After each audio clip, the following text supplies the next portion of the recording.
مفتی ابرار صاحب کے بیانات سننے کے لیے مفتی صاحب کے آفیشیل چینل مفتی ابرار صاحب فلاحی آفیشیل کو سبسکرائب کریں۔ اعوذ باللہ من الشیطان الرجیم بسم اللہ الرحمن الرحیم وَإِذَا أَنْعَمْنَا عَلَى الْإِنسَانِ أَعْرَضَ وَنَأَىٰ بِجَانِبِهِ وَإِذَا مَسَّهُ الشَّرُّ كَانَ يَئُوسًا قُلْ كُلٌّ يَعْمَلُ عَلَىٰ شَاكِلَتِهِ فَرَبُّكُمْ أَعْلَمُ بِمَنْ هُوَ أَهْدَىٰ سَبِيلًا صدق اللہ العظیم۔ اور جب ہم انسان پر اپنی نعمتوں کی بارش کرتے ہیں تو وہ اعراض کرنے لگتا ہے اور پہلو تہی اختیار کرتا ہے، یعنی روح گردانی کرتا ہے، اور جب اسے کوئی تکلیف اور غضن پہنچتی ہے تو نا امید ہو جاتا ہے۔ اے پیغمبر صلی اللہ علیہ وسلم، آپ ان لوگوں سے کہہ دیجئے کہ تم میں سے ہر ایک شخص اپنی اپنی فطرت پر عمل کرتا ہے، بس تمہارا پروردگار اچھی طرح سے جانتا ہے کہ ان میں سے کون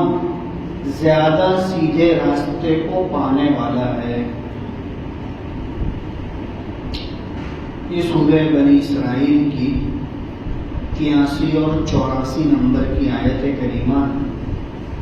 اللہ تبارک و تعالی نے ان دونوں آیتوں کے اندر انسان کی فطرت کو ذکر کیا ہے، انسان کی طبیعت کو ذکر کیا ہے۔ اوپر اللہ تبارک و تعالی نے اپنے کلام پاک کے شفا ہونے کو اور عام مومنین کے لیے رحمت ہونے کو ذکر کیا تھا، یہاں اللہ تبارک و تعالی انسان کی عادت، اس کی فطرت، اس کی جبلت کو ذکر کرتے ہیں، لہذا فرمایا وَإِذَا أَنْعَمْنَا عَلَى الْإِنسَانِ أَعْرَضَ وَنَأَىٰ بِجَانِبِهِ، اور جب ہم انسان پر اپنی نعمتوں کی بارش کرتے ہیں تو وہ اعراض کرنے لگتا ہے اور پہلو تہی اختیار کر لیتا ہے۔ یہاں پر انسان کی عام فطرت کو اللہ تبارک و تعالیٰ نے ذکر کیا ہے کہ انسان ایسا ہوتا ہے کہ اس پر اللہ تبارک و تعالیٰ کی طرف سے جب نعمتوں کی بارش ہوتی ہے، اللہ تبارک و تعالیٰ خوشحالی دیتا ہے، اللہ تبارک و تعالیٰ نعمتوں سے نوازتا ہے، دنیا آخرت دونوں جہاں کی نعمتیں اسے ملنے لگتی ہے، تو پھر وہ اعراض کرنے لگتا ہے اللہ کی ذات سے، اللہ تبارک و تعالیٰ کی عبادت سے۔ لیکن یہ مسئلہ عام طور پر کافروں کا ہوتا ہے، اللہ کے نافرمانوں کا ہوتا ہے، مشرکوں کا، منافقوں کا ہوتا ہے، کہا کہ ایمان والا ایسا نہیں ہوتا۔ ایمان والے کی یہ صفت ذکر کی گئی ہے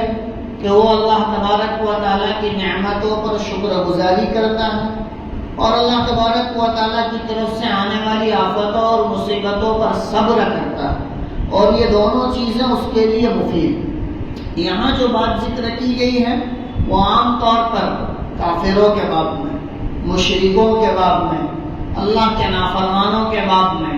اللہ تبارک و تعالیٰ کی نعمتوں کو استعمال کر کے اللہ رب العزت کے حکموں سے دور ہونے والوں کے باب میں یہ بات یہاں پر ذکر کی ہے۔ ورنہ مومن بندہ کہا کہ ایسا نہیں ہوتا ہے، مومن کی تو یہ صفت ذکر کی گئی ہے کہ جب اللہ تبارک و تعالیٰ کی طرف سے نعمتوں کی بارش ہوتی ہے تو وہ اللہ سے اور زیادہ قریب ہوتا ہے شکر گزاری کے طور پر، اور جب اللہ تبارک و تعالیٰ کی طرف سے کوئی آفت اور مصیبت آتی ہے تو وہ اللہ تبارک و تعالیٰ کی طرف متوجہ ہوتا ہے، صبر کے دامن کو ہاتھ میں پکڑ کر، تو اس کی یہ کیفیت ہوتی ہے۔ لہٰذا ایمان والے کو اس بات کی ترغیب دی گئی، اور واقعتاً قرآن پاک میں دوسری جگہوں پر بھی اللہ تبارک و تعالیٰ نے اس مضمون کو ذکر کیا ہے، جیسا کہ سورہ فجر کے اندر ہم نے پڑھا وَأَمَّا الْإِنسَانُ إِذَا مَا ابْتَلَاهُ رَبُّهُ فأكرمه ونعم فيقول ربي أكرم. کہ جب کسی انسان کی اللہ تبارک و تعالی نعمتوں کے ذریعے سے آزمائش کرتا ہے، کہ نعمتیں دے کر اس کو آزماتا ہے، تو وہ بسا اوقات اکرام کرتا ہے، اللہ کی نعمتوں کی شکر گزاری کرتا ہے. اور جب اللہ تبارک و تعالی نعمتوں کو لے کر آزماتا ہے تو وہ پیٹ پھیر کر روگردانی کرنے لگتا ہے، اعراض کرنے لگتا ہے. کہا کہ یہ صفت کہا کہ انسان کے اندر ہوتی ہے، اور اس صفت کو کہا کہ محنت کے ذریعے سے، اللہ تبارک و تعالیٰ کے دین کی طلب کے ذریعے سے، قرآن کی آیتیں سن کر اور اس کے مضامین کو سمجھ کر آدمی اس عادت کو بدلتا ہے. ویسے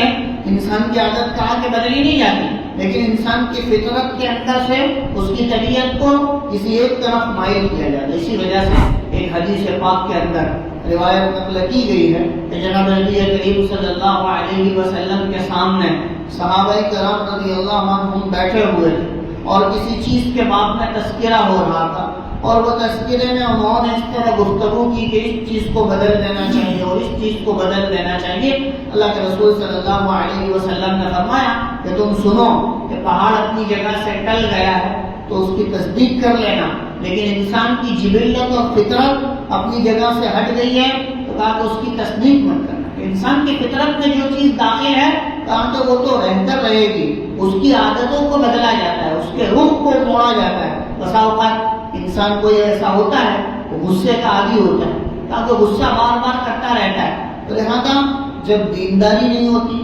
سمجھداری نہیں ہوتی ہے، اللہ تبارک و تعالیٰ کے دین کے مسائل کو جانتا نہیں ہے، تو وہ ہر ایک پر غصہ کرتا ہے، ہر ایک پر غصہ کرتا ہے. لیکن پھر جب اللہ تبارک و تعالیٰ اس کو سوجھ بوجھ دے دیتے ہیں، اس کے اندر دینداری آتی ہے، سمجھداری آتی ہے، تو پھر وہ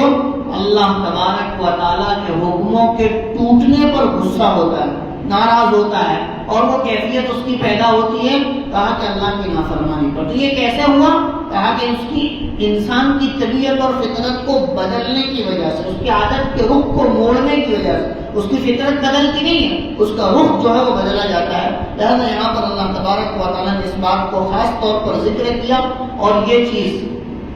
علی وجہ البصیرہ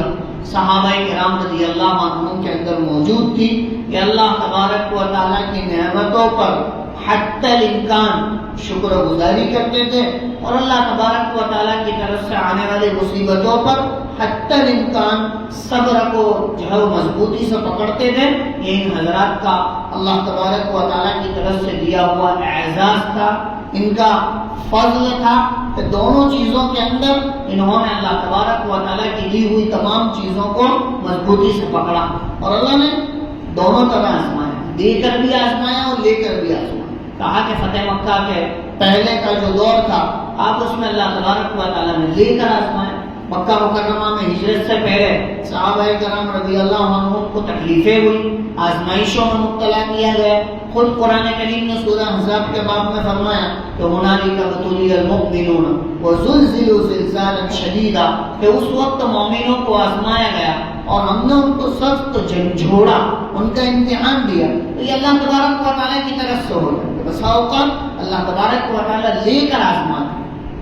کہ ہجرت کی، مکہ مکرمہ چھوڑا، مدینہ منورہ گئے، اور وہاں پر نہ کوئی یار و مددگار، نہ کوئی غم گسار، نہ رہنے کے لیے مکان، نہ کاروبار کے لیے کوئی انتظام. ایسے ہی پہنچے تو اللہ تبارک و تعالیٰ نے انتظام کر دیا اور انتظام ہو گیا. لیکن اللہ رب العزت نے ان لوگوں کو آزمایا کہ یہ لوگ اللہ کے لیے اپنے وطن کو چھوڑ کر نکلتے ہیں کہ نہیں نکلتے. وطن کو چھوڑ کر نکلتے ہیں نہیں نکلتے. بہت سارے ایسے لوگ تھے کہ جو وطن چھوڑ کر نکلنے کے لیے تیار نہیں تھے، لیکن اللہ کا حکم تھا، فرض تھا، لہٰذا انہوں نے چھوڑا اور اپنے آپ کو اللہ کے لیے جو ہے وہ کھڑا کیا. اور مکہ مکرمہ میں 8 سال تک، مدینہ منورہ میں 8 سال تک اسی طرح رہے بے یار و مددگار. اللہ نے انتظام کر دیا، سہولتیں کر دی، لیکن اس کے باوجود انہوں نے کہا کہ شکر کے دامن کو ہاتھ سے نہیں چھوڑا. تاکہ یہ صفات انسان کے اندر ہونی چاہیے کہ جب اللہ کی نعمتیں اس پر بارش کی طرح برس رہی ہو، اللہ تبارک و تعالیٰ نعمتوں سے نواز رہا ہو، ایسے وقت میں انسان اللہ کی طرف زیادہ متوجہ ہو، اللہ کی عبادت کی طرف زیادہ متوجہ ہوئے. ویسے عام طور پر کہا کہ 5 وقت کی نماز پڑھتا تھا، لیکن آج اللہ نے رزق کے دہانے کھول دیے ہیں، عافیت کی روزی عطا فرمائی ہے، سہولتیں، برکتیں اور آسانیاں مہیا کر دی ہے. تو کہا شکر گزاری یہ ہے کہ بندہ اب جو ہے وہ 5 وقت کی نماز کے ساتھ ساتھ نوافل کا بھی اہتمام کرے، تہجد کا بھی اہتمام کرے، دوسری نمازوں کا بھی اہتمام کرے. کہا کہ یہ شکر گزاری. اور اللہ تبارک و تعالیٰ کا دیا ہوا مال کہا کہ اللہ کے نام پر خرچ کرے، یہ شکر گزاری. عام طور پر انسان جو سمجھتا ہے کہ میرے کرنے سے یہ ہوتا ہے اور میں کرتا ہوں تو ہوتا ہے. جیسے قارون نے حضرت موسیٰ علیہ السلام جب اس کے پاس زکوٰۃ کا مال لینے کے لیے پہنچے اور زکوٰۃ کا مال مانگا تو دینے سے انکار کر دیا اور کہا کہ انما اوتیتہ علی علم عندی، کہ مجھے جو کچھ دیا ہے وہ میری صلاحیت اور استعداد کی بنیاد پر دیا گیا ہے اور وہ میں نے کمایا ہے، حاصل کیا ہے. لہذا موسیٰ میں تم کو اپنے مال میں سے 1 روپیہ بھی زکوٰۃ کا دینے والا نہیں. لہذا انکار کر دیا. اللہ تبارک و تعالیٰ نے بلیامٹ کر دیا. تو لہذا دونوں چیزیں، ایک تو اللہ تبارک و تعالیٰ کے دیے ہوئے پر بندہ اللہ کا شکر گزاری کرے، اور دوسرا کہا کہ وہ مال اللہ کے راستے میں خرچ کرنے کا جذبہ پیدا کرے. اور شکر 2 طرح سے ہوتا ہے. ایک شکر زبانی ہوتا ہے، عام طور پر سب لوگ وہ شکر ادا کرتے ہی ہیں، اور ایک شکر جو ہے وہ فعلی ہوتا ہے کہ ایمان والا ان کی شکر گزاری کے طور پر اپنی عبادتوں میں اضافہ کرے، اپنے ذکر میں اضافہ کرے، اپنی تلاوت میں اضافہ کرے، اپنے اللہ تبارک و تعالیٰ کے لیے وقت کے فارغ کرنے میں اضافہ کرے کہ اپنی نعمت کی شکر. اور نعمتیں بارش کی طرح، اولاد کی نعمت، رزق کی نعمت، اور رزق کا اپنے مکان سے قریب ہونا، کہا کہ یہ بھی نعمت، اسلام کی نعمت، اللہ تبارک و تعالیٰ کے پیغمبر علیہ السلام کی نعمت، اتنا پاکیزہ اور بہترین مذہب ملنا، کہا کہ یہ بھی نعمت. ویسے نعمت انسان شمار کرتا جاوے تو شمار نہیں ہو سکتی، اتنی نعمت اللہ تبارک و تعالیٰ کی ہے. لیکن ان نعمتوں کا حق یہ ہے کہ اس کی شکر گزاری کی جائے، اور شکر گزاری عملی طور پر، آدمی عملی طور پر شکر ادا کرے کہ اللہ نے رمضان میں بہترین روزی کھلائی، بہترین رزق دیا، نعمتوں سے نوازا. کہا کہ اس کی شکر گزاری یہ ہے کہ اب فجر کی نماز میں مسجد میں پہنچے، تاکہ اس کی شکر گزاری کہ اللہ تبارک و تعالیٰ کا یہ فریضہ مسجد میں جا کر ادا کرو، یہ اس کی شکر گزاری. اللہ نے مال دیا، مال میں برکت دی، اس کی شکر گزاری یہ ہے کہ اللہ کے نام پر زکوٰۃ کی جو ہے وہ رقم کو ادا کرو، اور اس کے علاوہ بھی نفل طور پر للہ کی رقم بھی اللہ کے نام پر ادا کرو، تاکہ یہ شکر گزاری. اسی طرح زبان کی شکر گزاری یہ ہے کہ آدمی اللہ کا ذکر کرے، اللہ کو یاد کرے، اللہ تبارک و تعالیٰ کا جو ہے وہ ورد کرے، اور ان چیزوں کو اللہ کی نافرمانی سے روکے. یہ سب سے اونچی شکر ہے. آپ کی شکر گزاری یہ ہے کہ ایمان والا اس کو گناہوں سے روکے. زبان کی شکر گزاری ہے کہ اس کو اللہ کی نافرمانی سے روکا جائے، یہ سب سے اونچی شکر گزاری ہے. اسی لیے فرمایا وَإِذَا أَنْعَمْنَا عَلَى الْإِنسَانِ أَعْرَضَ وَنَأَىٰ بِجَانِبِهِ. اور جب ہم انسان پر اپنی نعمتوں کی بارش کرتے ہیں تو اعراض کرنا ہے، سمجھتا ہے کہ میرا کمال میرے سے ہوتا ہے. عام طور پر دنیا میں یہی دیکھا گیا ہے، جب آدمی کو اللہ تبارک و تعالیٰ کی طرف سے نعمتوں کی بہت زیادہ بارش ہونے لگتی ہے، اللہ تبارک و تعالیٰ راتوں رات مالدار کر دیتا ہے، تو پھر وہ اس پیسے کو اللہ کی نافرمانی میں خرچ کرتا ہے، اللہ تبارک و تعالیٰ کی مرضیات کے خلاف خرچ کرتا ہے، اپنی زندگی کے رخ کو بدل دیتا ہے. پھر کوئی سمجھانے بھی جاؤ، کوئی اس کو جو ہے وہ بتانے بھی جاوے تو اس کی بات ماننے کے لیے تیار نہیں ہوتا. کیوں؟ اس لیے کہ پیسوں کا بھوت جو ہے وہ اس کے دماغ پر سوار ہو چکا ہے اور وہ ماننے کے لیے تیار نہیں. لہٰذا یہاں پر اللہ تبارک و تعالیٰ نے یہ مضمون قرآن پاک میں کئی جگہوں پر اللہ نے ذکر کیا ہے. اس کے ذکر کرنے کا مقصد یہی ہے کہ جب انسان پر اللہ کی نعمتوں کی بارش ہو رہی ہو تو انسان کی ذمہ داری ہے کہ وہ نعمتوں کی شکر گزاری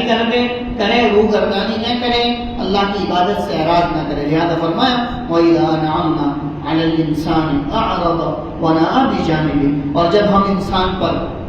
نعمتوں کی بارش کرتے ہیں یا ہماری طرف سے نعمتیں اس پر اتارتے ہیں تو اعراض کرنے لگتا ہے. وَنَأَىٰ بِجَانِبِهِ. اور پہلو تہی اختیار کر لیتا ہے، یعنی اللہ سے دور ہو جاتا ہے، اللہ تبارک و تعالیٰ سے دور ہو جاتا ہے. اور یہ اللہ سے دور ہونا اس کے لیے آفت ہے، مصیبت ہے. وَإِذَا مَسَّهُ الشَّرُّ كَانَ يَئُوسًا. اور جب کوئی تکلیف پہنچتی ہے تو وہ نا امید ہو جاتا ہے. تاکہ جب اللہ تبارک و تعالیٰ کی طرف سے کوئی آزمائش آتی ہے، کوئی بلا آتی ہے، کوئی مصیبت آتی ہے، تو پھر یہ کیا ہو جاتا ہے؟ نا امید ہو جاتا ہے کہ اللہ نے ایسا کر دیا، ویسا کر دیا، ایسا ہو گیا، ویسا ہو گیا. تاکہ یہ مشرکوں کی عادت ہے. جیسا کہ اسی صورت میں آگے کے ایک رکوع کے اندر یہ بات ذکر کی گئی تھی کہ مشرکین مکہ کہا کہ جب وہ اپنے مکانوں پر، اپنے گھروں پر رہتے ہیں تو وہاں پر تو اپنے بتوں کو پکارتے ہیں، اپنے معبودوں کو یاد کرتے ہیں، ان کی عبادت کرتے ہیں. لیکن جب وہ سمندری سفر پر سوار ہو کر جاتے ہیں اور ان کی کشتی کسی جگہ بھور میں پھنس جاتی ہے، ان کے جہاز جب کسی جگہ پھنس جاتے ہیں، وہ طوفان کے اندر مبتلا ہو جاتے ہیں، تو پھر ایسے وقت میں اپنے سارے معبودوں کو چھوڑ کر ایک اللہ کو پکارتے ہیں.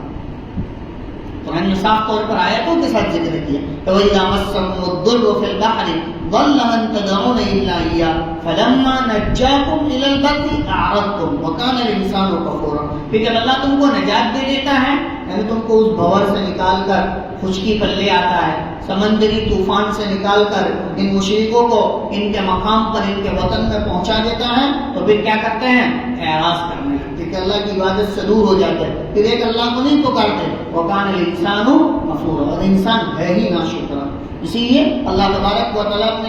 کلام پاک میں ایک جگہ کہتے ہیں وَقَلِيلٌ مِّنْ عِبَادِيَ الشَّكُورُ، کہ میرے بندوں میں سے بہت کم ہیں ایسے جو شکر گزاری کرتے،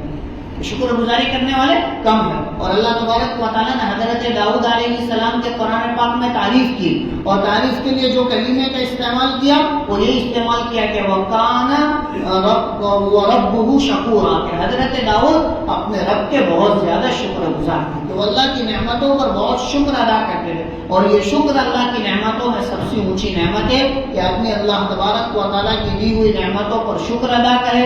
اپنی طرف کسی نعمت کو منسوب نہ کرے، اپنا کمال اور اپنا استعداد کو نہ بتاوے، بلکہ سارا کا سارا اللہ ہی کی طرف سے ہے، اس کو مستحضر رکھے، تو یہ نعمتوں میں اضافہ کرے گا، نعمتوں کی بڑھوتری کا ذریعہ بنے گا. اور جب آدمی یوں سمجھے گا کہ میں نے کمایا ہے، میں نے حاصل کیا ہے، مجھے ملا ہے، میری ذہنی صلاحیت کی بنیاد پر دیا گیا ہے، تو پھر یہ انسان کے لیے بربادی کا ذریعہ بنے گا. لہٰذا فرمایا وَإِذَا مَسَّهُ الشَّرُّ كَانَ يَئُوسًا، اور جب اسے کوئی تکلیف پہنچی ہے، کوئی غضب پہنچتی ہے، کوئی شر پہنچتی ہے، تو وہ نا امید ہو جاتا ہے، یعنی اللہ کی ذات سے نا امید. اسی وجہ سے بسا اوقات آدمی کے کوئی قریبی رشتہ دار یا کوئی گھر کے فرد کا انتقال ہو جاتا ہے، آدمی جملے بازی کرنے لگتا ہے، آدمی جو ہے وہ اللہ تبارک و تعالیٰ پر طعن و تشنیع کرنے لگتا ہے، اللہ کو برا بھلا کہنے لگتا ہے، تاکہ یہ تکلیف جب اسے پہنچی ہے تو نا امید ہو گئی. جب اللہ نے اتنی ساری نعمتیں دی تھی تو کہا کہ اس وقت اللہ کی عبادت کر کے اس کو راضی نہیں کیا، تو اللہ کی طرف سے جو ہے وہ عتاب ہوا، تو اس پر جو ہے وہ کیا ہے یہ جو کہ جملہ بازی کرنے لگا. جیسا کہ حضرت یونس علیہ السلام کا واقعہ ہم نے سنا کہ وہ اللہ تبارک و تعالیٰ کی اجازت کے بغیر نکل گئے، اللہ تبارک و تعالیٰ نے مصیبت میں مبتلا کر دیا، مچھلی کے پیٹ میں ڈالا گیا، تو وہاں پر حضرت یونس علیہ السلام نے اپنے کمال کو ذکر نہیں کیا، اپنی استعداد کو ذکر نہیں کیا، یوں نہیں کہا میں نبی ہوں لہذا میرے ساتھ ایسا ہونا چاہیے، یہ وہ نہیں. لا الہ الا انت سبحانک انی کنت من الظالمین، کہ اللہ تیرے علاوہ کوئی عبادت کے لائق نہیں ہے، تیری ذات پاک ہے. انی کنت من الظالمین، میں ہی نافرمانوں میں سے ہوں اور مجھ سے ہی خطا ہوئی ہے اور میں ہی ظالموں میں سے ہوں. یہ اللہ تبارک و تعالیٰ کی طرف رجوع کرنے کو، اسی لیے اللہ نے قرآن میں کہا فلولا ان کان من المصدقین للبث فی بطنہ الی یوم یبعثون، اگر یونس ہماری تعریف بیان نہ کرتے، ہماری پاکی بیان نہ کرتے، تو ہم ان کو قیامت تک مچھلی کے پیٹ ہی میں رہنے دیتے، تو قیامت تک اسی میں رکھتے. انہوں نے ہماری تعریف بیان، ہماری پاکی بیان کی، کہا کہ پاکی اللہ کی بیان کی جائے، تعریف اللہ کی بیان کی جائے گی، تاکہ جب بھی ایمان والا اللہ کی پاکی اور اس کی تعریف بیان کرے گا، اللہ اس کے لیے اضافہ کریں گے، اس کی تکلیف اور مصیبت کو دور کریں گے، اور اللہ تبارک و تعالیٰ اس کے حالات کو درست فرمائیں گے. لہذا آگے اللہ رب العزت ایک بات ذکر کر رہے قل کل یعمل علی شاکلتہ، اے پیغمبر صلی اللہ علیہ وسلم آپ کہہ دیجئے ہر ایک اپنی اپنی فطرت پر عمل کرتا ہے. ایمان والا ایمان کی فطرت پر عمل کرے گا، کافر کفر کی فطرت پر عمل کرے گا، تاکہ اللہ تبارک و تعالیٰ نے اس کے حق میں ہدایت نہیں لکھی ہوگی تو وہ اپنے کفر ہی پر مصر رہے گا، اصرار کرے گا، جمع رہے گا. اور ایمان والا اپنی فطرت پر یعنی فطرت اسلام پر عمل کرے گا فربکم اعلم بمن هو اهدی سبیلا، اور تمہارا پروردگار اچھی طرح سے جانتا ہے کہ ان میں سے کون زیادہ سیدھے راستے پر ہے۔ کہ کافر، مشرک، نافرمان اپنی فطرت پر عمل کرتا ہے، اسی طرح اللہ کا جو ہے وہ اللہ کے گناہوں کا ارتکاب کرنے والا اپنی فطرت پر عمل کرتا ہے، وہ گناہوں میں لگا رہے گا، اس کو کچھ عیب بھی معلوم نہیں ہوتا اور وہ گناہ کو برا بھی نہیں سمجھتا ہے۔ لہذا اللہ تبارک و تعالیٰ کہتے ہیں کہ یہاں پتہ نہیں چلے گا، یہاں تو تم سب جو ہے وہ عمل کرتے ہو۔ فربکم اعلم، تمہارا پروردگار اچھی طرح سے جانتا ہے بمن هو اهدی سبیلا، کہ ان میں سے کون زیادہ راستے کو پانے والا ہے۔ اسی لیے حضرات علماء کرام ایک خاص دعا کی تلقین فرماتے ہیں کہ اللہ تبارک و تعالیٰ سے یہ دعا ایمان والا مانگے کہ اللہ تو مجھے ہدایت دے، اللہم اہدنی، کہ اللہ تو مجھے ہدایت دے۔ اسی طرح بعض مرتبہ آدمی جو ہے وہ کسی ایسے کام میں مبتلا ہو جاتا ہے، اس کو صحیح سمجھ کر بیٹھتا ہے، حالانکہ وہ صحیح نہیں ہوتا، اسی وجہ سے کہتے ہیں بسا اوقات آدمی یہ دعا کرے کہ اللہ دل کے اندھے ہونے سے ہماری حفاظت فرما۔ آدمی کا دل جب اندھا ہو جاتا ہے اس کو سیدھی راہ سوجھتی نہیں، سمجھ میں نہیں آتی، وہ اپنی آنکھتا رہتا ہے اور اپنی زندگی برباد کرتا رہتا ہے۔ آگے ایسے نوجوان آج بہت ہے کہ جن کو سیدھے راستے کا علم نہیں، سیدھا راستہ معلوم نہیں، وہ اپنی عقل پر، اپنی صلاحیت پر اور یوٹیوب پر بھروسہ کر کے اپنے آپ کو بڑا دیندار سمجھنے لگتے ہیں۔ اللہ تبارک و تعالیٰ ایسے لوگوں کے بارے میں فرماتے ہیں فربکم اعلم بمن هو اهدی سبیلا، تمہارا پروردگار اچھی طرح سے جانتا ہے کہ ان میں سے کون زیادہ سیدھے راستے پر ہے۔ لہذا آدمی کو اللہ تبارک و تعالیٰ سے ہدایت مانگنی چاہیے، سیدھا راستہ مانگنا چاہیے، جس کی تلقین اللہ رب العزت نے سورہ فاتحہ میں کی ہے کہ روزانہ آدمی اس کی ترتیب جو ہے وہ تلاوت کرے، اس کو مانگے کہ اهدنا الصراط المستقیم، کہ اللہ تو ہمیں ایسا سیدھا راستہ عطا فرما جو ہم کو نعمتوں تک پہنچانے والا ہو، تیری جنت تک پہنچانے والا ہو۔ لہذا اللہ تبارک و تعالیٰ سے دعا ہے اللہ موت تک ہمیں سیدھے راستے پر چلنے کی توفیق عطا فرمائے، ہدایت والے کاموں کو کرنے کی توفیق عطا فرمائے، اور ان آیتوں کے ذریعے سے اللہ جو سبق ہمیں سکھلانا چاہتے ہیں دل کی گہرائیوں سے، اللہ رب العزت ہمیں اس سبق کو پڑھنے کی، سمجھنے کی، سیکھنے کی، ہدایت والے راستے پر چلنے کی توفیق عطا فرمائے۔ وآخر دعوانا ان الحمد للہ۔